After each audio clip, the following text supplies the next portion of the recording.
A situação difícil dos hospitais filantrópicos do estado. Muitas unidades estão trabalhando no vermelho e correm o risco de suspenderem as atividades nos próximos meses.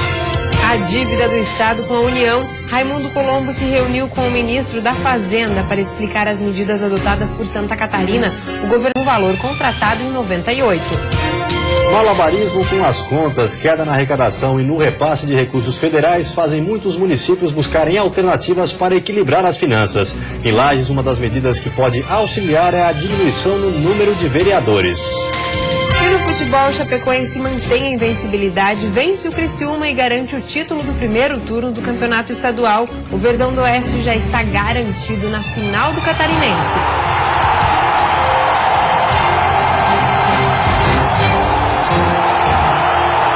A quantidade desta quinta-feira já está no ar.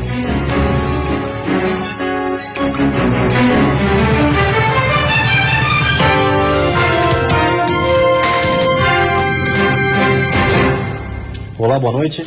Olá, boa noite. Os hospitais filantrópicos de Santa Catarina pedem socorro. A dívida acumulada nas 180 instituições do estado chega a 200 milhões de reais. E o problema se estende para o resto do país, com as contas chegando na casa dos 17 bilhões de reais. A falta de atualização do preço pago pelo governo para cada atendimento do Sistema Único de Saúde é um dos motivos para a conta dos hospitais filantrópicos estar no vermelho. Só para se ter uma ideia, o custo financeiro para o tratamento de uma pneumonia é de R$ 1.862, mas o SUS só repassa R$ 504 para as instituições, ou seja, 27% do custo do tratamento. Em alguns casos, como na diária de UTI, o SUS repassa apenas 36% do custo da internação. Para o presidente da Federação dos Hospitais de Santa Catarina e da Confederação Nacional de Saúde, o problema se arrasta há anos e é grave. Praticamente 20 anos nós temos um repasse na tabela do SUS, um repasse regular e que cubra a defasagem do custo que está havendo. Outra preocupação é com o atraso histórico no repasse dos recursos. Os principais entraves enfrentados por este problema são a falta de dinheiro para pagar funcionários e comprar equipamentos e medicamentos. Nós temos uma grande preocupação com o orçamento do Ministério da Saúde, que está diminuindo dia a dia. Em todo o país, a dívida dos hospitais filantrópicos chega a 17 bilhões de reais. Em Santa Catarina, a conta é de 200 milhões. No estado, são 180 hospitais filantrópicos responsáveis por 70% dos atendimentos do Sistema Único de Saúde. São 11,7 mil leitos, totalizando 77% do que é disponibilizado em toda a rede estadual. Mas a solução para quitar a dívida parece estar longe. E a gente tem tido exemplos bastante acentuados no país, como é o caso da Santa Casa de São Paulo, né? Que não fechou as portas porque não pode fechar, mas já admite um quadro muito grande de médicos e de funcionários. A Páscoa deste ano vai ser ainda mais cara. Em alguns produtos, os consumidores pagarão percentuais acima de 50% em impostos. Os ovos de Páscoa, que são os preferidos dos consumidores, estão ainda mais caros. Segundo o Instituto Brasileiro de Planejamento e Tributação, os ovos estão taxados em 38,53% de tributos. E entre os outros produtos mais consumidos na Páscoa, a maior carga de tributos incide sobre o vinho, cuja tributação chega a 54,73%. Seguido do bacalhau, tributado em 43,78%. Os bombons também não escaparam. 37,61% do seu preço vão para os cofres públicos e 34,48% do preço dos peixes são tributos. No caso da barra de chocolate, a carga tributária atribuída é de 38,60%. O que não mudou é o conselho dado ao consumidor, aliás, o mesmo de sempre: pesquisar atentamente os preços dos produtos se quiser economizar. Se o valor dos tributos assusta, deve surpreender ainda mais os consumidores de chocolate depois do dia 1º de maio, quando os preços do produto devem aumentar ainda mais, já que um novo aumento está previsto. E a seguir, investindo em energia limpa, Santa Catarina já colhe bons resultados do projeto que estimula o setor. Hoje um evento discutiu o assunto na capital. E falando em energia, a conta de luz fica mais barata a partir desta semana.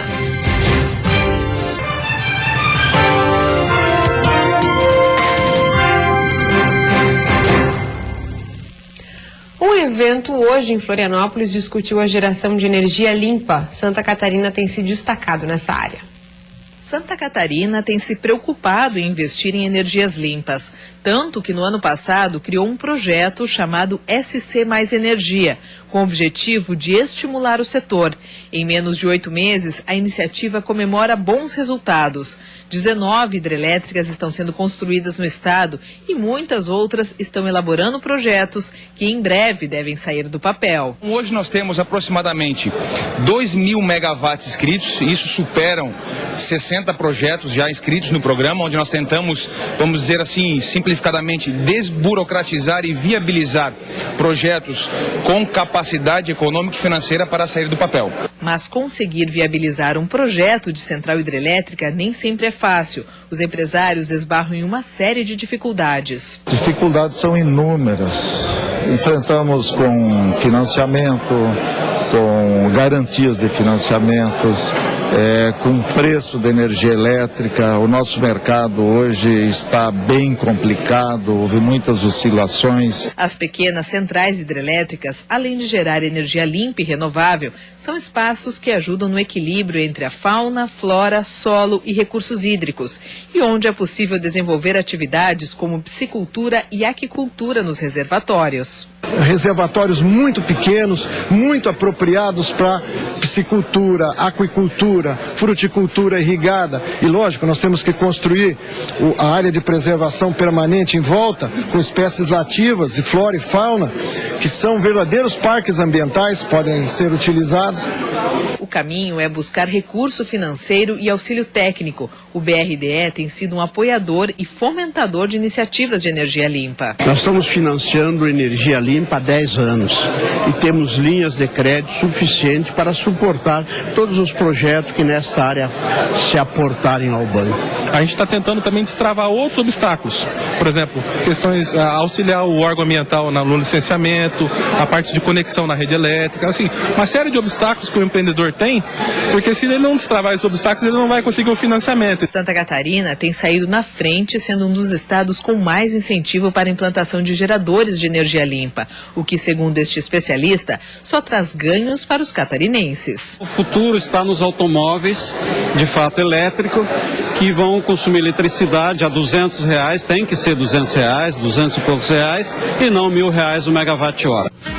E agora a previsão do tempo. A chuva forte que vem atingindo o estado nas últimas horas já causou transtorno em diversos municípios. Em Palhoça, na Grande Florianópolis, várias ruas ficaram alagadas, impossibilitando o trânsito tanto de veículos quanto a travessia de pedestres. Devido aos alagamentos, algumas escolas do município precisaram cancelar as aulas hoje. Em algumas regiões do estado, o volume de chuva de ontem para hoje já superou os 100 milímetros. A cidade de Concórdia, no oeste, foi a mais atingida até o momento. Em 12 horas foram registrados cerca de 112 milímetros, a metade de todo o volume esperado para o mês de março. E a previsão indica que amanhã haverá nebulosidade variável com pancadas de chuva ao longo do dia, podendo ser mais intensas e persistentes no litoral. No restante do estado, sol entre nuvens e pancadas isoladas de chuva a partir da tarde. A temperatura se mantém mais amena, com mínima de 10 graus na Serra.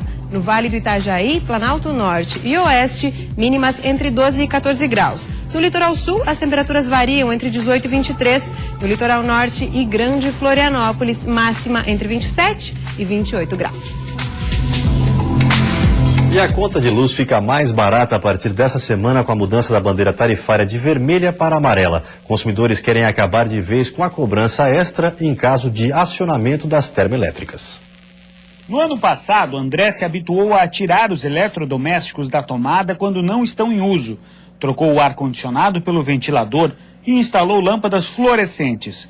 Agora, mesmo sem a bandeira vermelha, o empresário pretende continuar economizando energia. Aqui em casa, graças a Deus, já criou uma cultura onde tanto eu quanto minha esposa e meus filhos, nós nos policiamos muito em relação a acionamento mesmo, né? Passou a valer nesta terça-feira a bandeira amarela nas contas de luz, que significa um acréscimo de R$ 1,50 a cada 100 kWh consumidos.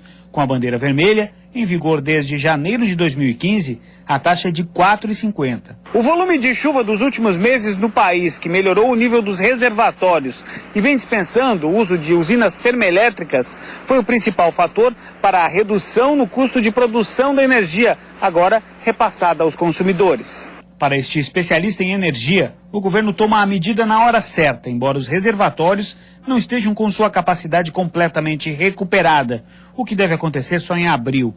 No entanto, ele chama a atenção para o alto preço da energia no Brasil. Nossa tarifa é quase 60% mais cara do que a média dos BRICS. Na média de 20 e tantos países, a gente tem uma tarifa bem acima da média. A partir de abril começa a valer a bandeira verde, que indica a situação normal no setor elétrico e, consequentemente, a interrupção da cobrança de taxa adicional. Agora, a Associação Brasileira de Defesa do Consumidor, a Proteste, lançou uma campanha para que o governo encerre o sistema de bandeiras. Mas, na semana passada, o ministro de Minas e Energia, Eduardo Braga, afirmou que a taxa poderá voltar às contas de luz, caso as termoelétricas sejam acionadas novamente. E depois do intervalo tem futebol. O Avaí ganha do Internacional de Lages na ressacada e garante a segunda colocação. E ainda a Chapecoense vence o Criciúma e leva o título do primeiro turno do estadual sem nenhuma derrota.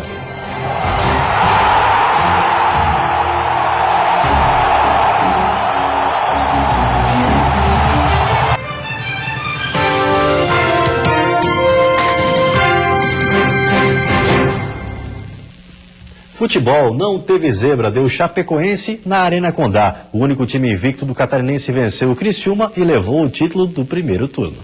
Chuva, muita chuva, e com o gramado alagado, a bola parava mesmo com a boa drenagem do estádio da Arena Condá. Mas a condição do gramado não foi um empecilho para o Verdão do Oeste mostrar o bom futebol. E nesta jogada de bola, Lucas Gomes abriu o placar. 1-0 para a Chapecoense. Logo na sequência, quem foi mais cedo para o chuveiro foi o atacante do Tigre, Bruno Lopes, que atingiu o Gil da Chape e foi expulso. Mas o Tigre tentou mudar o jogo. Barreto chutou rasteiro. A bola até chegou com velocidade, mas Danilo afastou o perigo. Bruno Rangel respondeu pelo Verdão do Oeste, mas não conseguiu finalizar. Roger Guedes chutou forte, mas Danilo, mais uma vez, não deu chances para o Tigre. No segundo tempo, após essa cobrança de escanteio, Ananias mandou para Maranhão, que desperdiçou a oportunidade de ampliar. Barreto chutou de longe. A bola foi para o canto, mas o goleiro Danilo fez uma boa defesa. A Chape arriscou com Kempis, que após bate e rebate, o goleiro adversário pegou a bola. Fim de papo na Arena Condá. Chapecoense 1, Criciúma 0. A Chape é campeã do primeiro turno e garante a vaga na final do campeonato. A alegria aqui é poder dividir com muita gente que está envolvido dentro do projeto Chapecoense. Só que é o tipo daquela coisa, o futebol não dá tempo de comemorar. Nós vamos comemorar hoje. Amanhã nós já estamos trabalhando e domingo já começa o segundo turno. E a cabeça já está aqui pensando que o Josimar saiu lesionado, né? Os zagueiros dificilmente recuperarão, mas que bom que o Castro jogou uma partida fantástica, passou credibilidade a todo mundo. Ananias também passa a ser dúvidas para domingo. Campo cheio d'água, aí eu optei até por uma estatura, sem termos um centroavante de área. Eu até conversei nessa viagem com o Alex, é o jogador mais alto hoje no banco, a não ser o zagueiro Janso, e falei com ele para fazer uma função junto com o Roger, com a expulsão do Bruno. 1-0 para nós tentar alguma situação seria com ele, mas é uma característica diferente.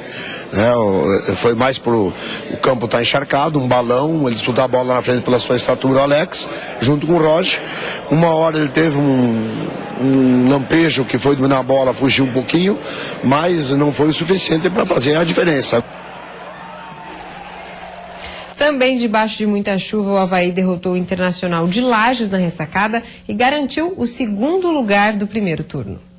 O duelo entre os Leões da Ilha e Baio começou debaixo de muita chuva na ressacada. Talvez por isso poucas chances foram criadas no primeiro tempo. Logo no início, Caio César errou na saída de bola, mas o Inter não conseguiu aproveitar. Depois do susto, o Avaí até pressionou o Inter de Lages nos minutos seguintes, mas não conseguia finalizar as jogadas com precisão. Quando chutava o gol, ou faltava força, ou batia em cima do goleiro Neto Volpe, sem levar perigo. Do lado do Leão Baio, Valdo Bacabal e Isaac eram as principais ameaças. Nessa, Bacabal chegou bem, mas a finalização não saiu como ele queria. Já perto do fim do primeiro tempo, o artilheiro do campeonato tentou dar uma de garçom, mas a zaga havaiana afastou o perigo. E no intervalo do jogo, a chuva apertou ainda mais, um verdadeiro temporal na ressacada. E o técnico Raul Cabral tirou o William, jogador de área, forte, para botar o garoto Rômulo de velocidade. O que será que ele queria com isso?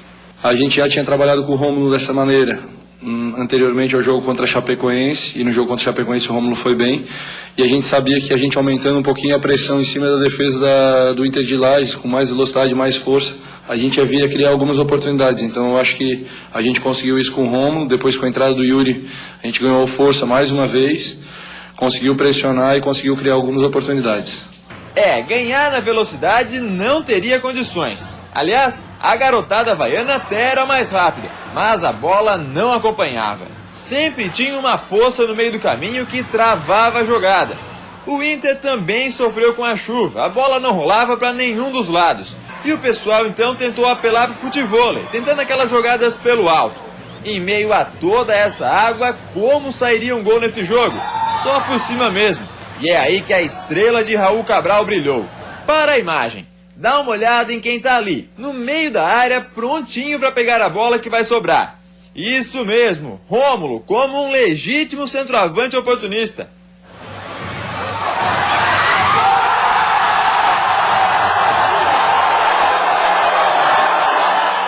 Depois do gol dele, pouca coisa aconteceu. O Inter até tentou empatar nessa bola alçada na área, mas não conseguiu empurrá-la para a rede. E ainda teve o jogador expulso, viu? O lateral Wellington, por essa falta feia em cima do Yuri. No mais, só alguns lances de efeito, como esse belo chapéu do Caio César no Schmoller. Mas nada de gol. Ficou mesmo no 1-0 pro Leão da Ilha. Dois tempos distintos. O primeiro tempo foi totalmente do Inter e o segundo tempo o Inter não soube jogar com chuva. O Avaí aproveitou melhor e numa bola aérea, numa bola alçada, aí acabou tendo a felicidade de fazer o gol. Em Camboriú, a chuva foi de gols no estádio Robertão. O time da casa simplesmente não tomou conhecimento do Guarani de Palhoça. Quem achou que assistiria a um jogo truncado porque era duelo entre os dois últimos colocados, se enganou.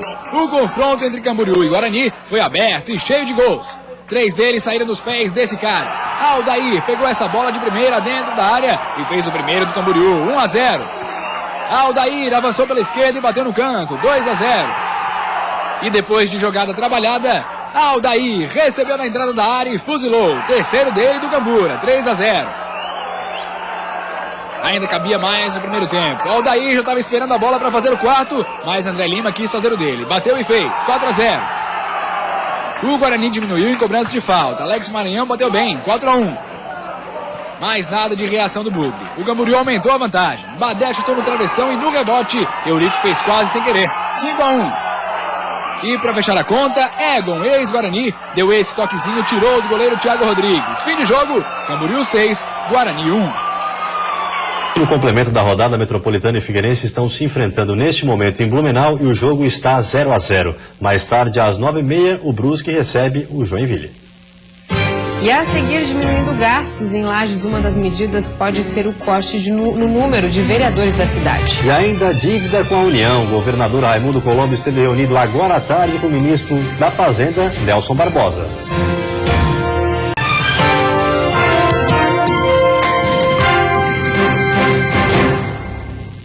Com a estabilidade da economia nacional, os reflexos estão sendo sentidos pelos municípios catarinenses, com a queda de mais de 15%. No último repasse no Fundo de Participação feito pelo governo federal, a meta é cortar gastos. Em Lages, na Serra Catarinense, uma das medidas pode ser o corte no número de vereadores da cidade.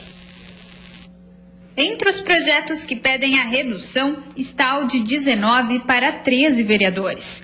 Este vereador, que é um dos autores da medida, diz que a quantidade não é qualidade. E por isso é preciso sim reduzir o número de cadeiras na casa. Para termos uma noção, a Câmara de Joinville tem 19 vereadores, a cidade mais poderosa de Santa Catarina, né, com 500 mil de habitantes. Quem defende o aumento do número de vereadores se fundamenta na representatividade. Esta já é feita pelos presidentes de bairro.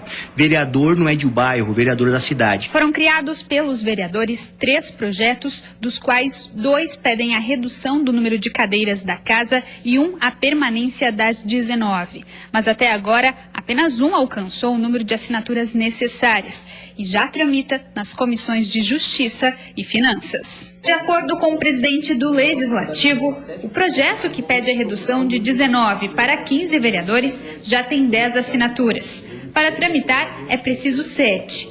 Com isso, logo esse pedido de redução deve chegar ao plenário para ser votado. O projeto para 15 cadeiras é o que tem mais viabilidade de se concretizar, de a gente conseguir, de fato, os 13 votos no plenário para aprovação dele. Por que, vereador?